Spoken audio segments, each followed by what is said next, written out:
What makes Cincinnati's zone defense, so effective?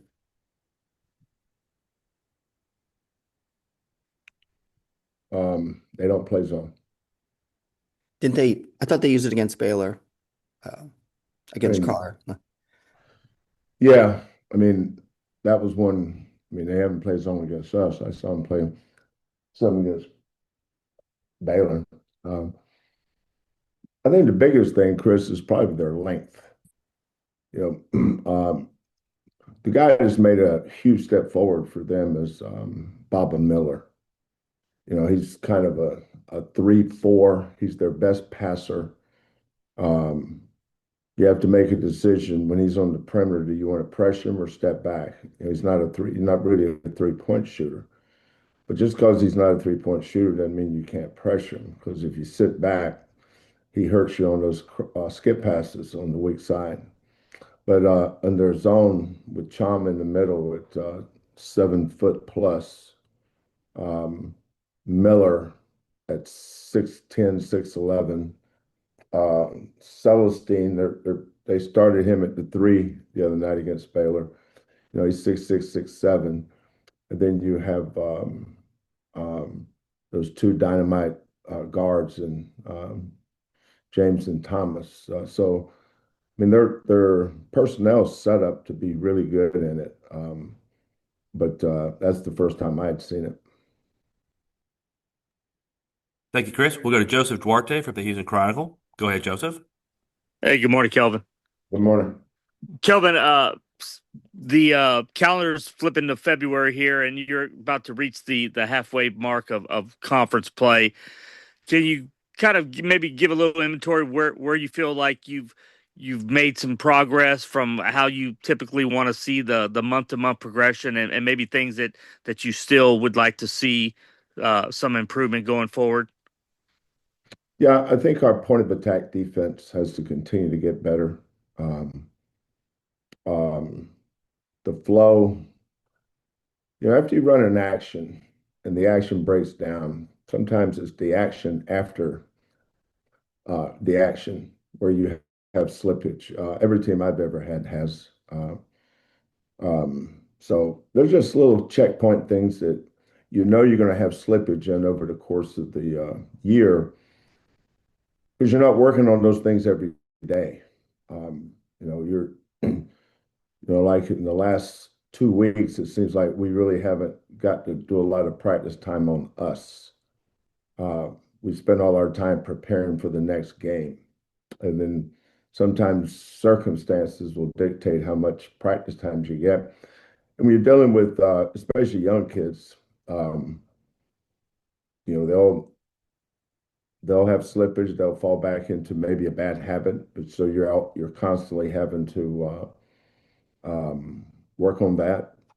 It doesn't matter whether you're 18-2 or what is that, 20 games or 10-10. You're going to have slippage. So, but there's still a lot of areas we can improve in. Our consistency off the bench, for instance, getting Isaiah to be more consistent, get a little more out of Khalifa. Look for other areas where we can get a jolt. So you're always searching as a coach. We will go to back to Chris Baldwin, please. Go ahead, Chris. Calvin, when you're in a stretch like this with the, travel delays and late night games, I mean, how do you sort of manage that, practice wise um, and how important is it how you manage a team over a long season? Um, but if you're a coach, you know what to do and you know how to manage it because you've done it. And unless you're on the inside, it would be hard to explain it to someone that's um, just offering some kind of opinion on it. A lot of times, it's not even close to reality. What you may think it is, you know. Um, Yesterday, we needed to get in and work on a few things, but you still got to be cognizant of how many games you played, and because you're always searching to make sure your kid's in the best headspace. Um, so, but you're not, no coach ever has long practices this time of year. It's not not the time for that. But we do practice, and we go hard. I think that has a lot to do with our success here over the years, is how we've managed our practices. So a record kind of speaks for itself. Thank you, Chris. We'll go back to Joseph Duarte, please. Go ahead, Joseph. Kelvin, beginning with when you got back from Fort Worth, I think you're on a stretch here where you'll be home for the next 7 days or so. Is that a good time to just get through things, like you said, the learning part, teaching, the catch a breather for the guys in terms of just being back home for a little extended period? Yeah, no question. You know, the weather kind of threw a wrench in a lot of schools. Um, I was somebody showed me something where Penny and his group in Memphis played Tulsa and Wichita State, and they didn't get out. They were gone a week. They played on, I think, Wichita State. I can't remember who they played, Wichita or Tulsa, on a Wednesday, and they didn't get home until Wednesday. I'm sorry, they played Wednesday and Saturday and didn't get home till the following Tuesday or Wednesday. Um, but that's weather. Um, you know, when you coast in Montana, uh, these little weather delays kind of seem not that big a deal. But if you're traveling by bus, you just go. Traveling by plane, you're at the mercy of the pilots and the weather. That snow that you saw in Lubbock, was that kid stuff compared to what you dealt with in Montana? Well, The level of it? yeah. Well, Butte's 6,780 feet above sea level. It snowed 12 months a year. Every month it snows. You know, in January of night, in June of Karen and I were running the camp. I think that was 81 or 82. Um, we registered kids on a Sunday. Camp started on Monday. Like 75 degrees in June is hot in Butte because of the elevation. The next day we had 3 inches of snow. But by noon, it was back up to 65 or 70 again. But when you're up that high in elevation, it starts to snow at 7,000 feet, and by the time it gets down to 2 or 3,000 feet, it's just nothing.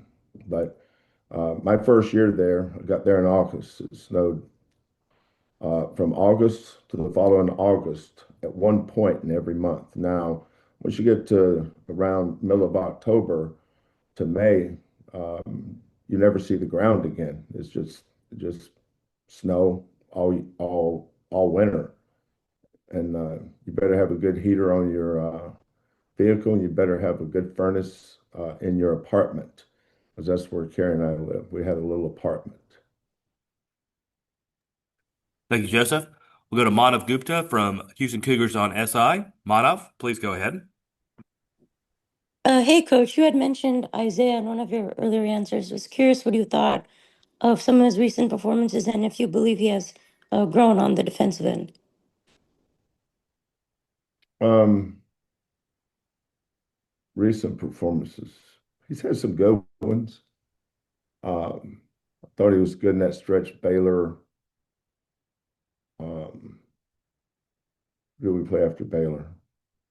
West Virginia. Was that right? West Virginia and Arizona State. He had some really good moments there. But when you go play on college game day at Texas Tech with that in that environment, it's hard for a freshman to go in there and play great. You know, I mean, that's a tough place to play. It's not easy.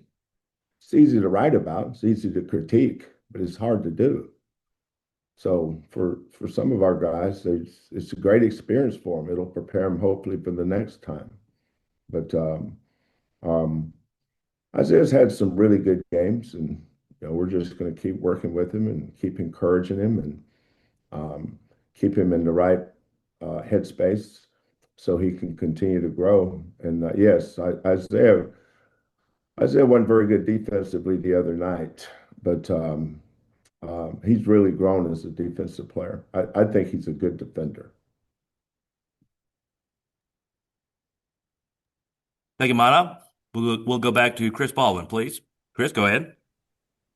Calvin, Milos with another big late three the other day.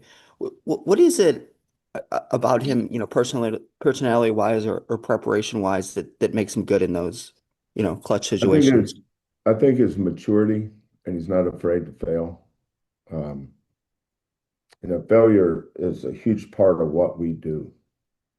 We fail a lot. Um, Sometimes people have to be reminded that we're 18-2 and second place in the toughest conference in the country. So we're probably not that bad. Um, but failure is something that all our kids have to understand as part of this process. It's like losing games. When you're a program that doesn't lose very often, people tend to overreact when you do. Um, but the having mature kids um, that can handle that, I think that's really important for Milos. Milos is very mature. If you have the strength and the courage to take that shot, that means you have the strength and the courage to make it. And you have the strength and the courage to miss it. But you know, then we tell our guard, let it fly, man, let it fly. Um, even with uh, Kingston, guys always improve. They get better if they work at it. You got to really work at it to get better. Um, but Kingston and Milos, Emmanuel, Isaiah, Mercy. Um, I don't think any of those guys would be afraid to take a big shot. It seems like it finds Milos' hands a lot in those moments. And Milos has the maturity to step up and take those shots. And um, Ramon hit a really big one the other night that probably doesn't get talked about enough. Um, and then Milos hit the other one. Um, when when the opposing defense is really up on guys trying to take them away, we encourage our guys to get the ball to the paint and make the right play. Emmanuel was good at that the other night. They were chasing him out beyond the 3-point line, so we found him on some curls, and he got it and beat his man, got in the paint, and that's always the best um, way to score is get the ball in the paint. When we had some bad possessions the other night, we didn't get the ball in the paint, but that's not easy to do. Not all our guys are wired that way. You know, um, some guys are better in pick and rolls when it's drop coverage. Uh, um, but TCU did two things good. They took away our pick and roll game because they trapped it. You're not going to run pick and rolls when you get trapped. And then they took away our low post game because they do what we do to teams. They monster. So what we had to do was space the floor and use our ghost actions and get in the paint, make the right play. And we struggled at that some. Wasn't always like most things. It's not always going to go according to plan. You're going to have some failure during the course of the game. But I thought for the most part, um, um, our guys did a pretty good job of that. We'll go back to Joseph Duarte, please. Go ahead, Joseph. Kelvin, at the end of practice yesterday, John had mentioned that he expected to get more info on Chase later last night. Any new findings or anything you were told today about his condition? I haven't talked to John today. And going back, and you had mentioned when you were asked about Milos about the ball just being in his hands. Speaking of that, with Kingston, uh, when you saw him or you as you've seen him go through the freshman year, the fact that he just seems to want the ball in his hands, those key moments, is that something you identified early on when you were recruiting him, that he's just a guy that in big moments or wanted to kind of have that role if needed to down the stretch in games? When I was recruiting in Kingston, he never didn't have the ball in his hands. Right, He was right. he was option 1 through 10. Now the good thing about Kingston, he has elite vision, so you can trust him to make the right play. But sometimes he'll look to score a little more, especially when we watch teams on film. There's certain games, Kingston can get in the paint. I didn't teach him how to do that. He came here knowing how to do that. You can't teach someone how to get the ball in the paint. If that was a teachable skill, then everybody would do it. It's like, why didn't this kid do this? Or why they're not all wired to do that. Some guys have this skill set, the other guys have this skill set, and you try to take each other's strengths and weaknesses as a coach and make them all fit. Um, like when LJ got here, LJ couldn't get in the paint. He didn't have that kind of ball handling or change of direction or acceleration to get by you. So most of his dribbles revolved getting to a jump shot, and he was good at that. You know, Marcus Sasser was the same way. Marcus never could get in the paint. Jamal could live in the paint. Kingston lives in the paint. Emmanuel's not bad, but not great. Milo's isn't the paint guy. Against drop coverage, he is. If a defensive plays a certain way, Milos can get in the paint. But when they trap the pick and roll, he can't get in the paint. He has to pass it. And then we can attack from there. So, as a coach, having the knowledge of knowing what your kids can and can't do and putting them in the right position where they can take care of their strength. It's so a lot of times Milos is getting more threes this year because he's because of Kingston's paint touches. He's getting the ball out, so Milos is getting more threes, and that was different for him. I think that had a little bit to do with his struggles early. He's getting a lot more comfortable now as we go through the season. But when you watch these kids on a daily basis, you know what they can and can't do. And as a coach, your job is to um, put them in the best position to do what they do best and hide their weaknesses because they all have weaknesses.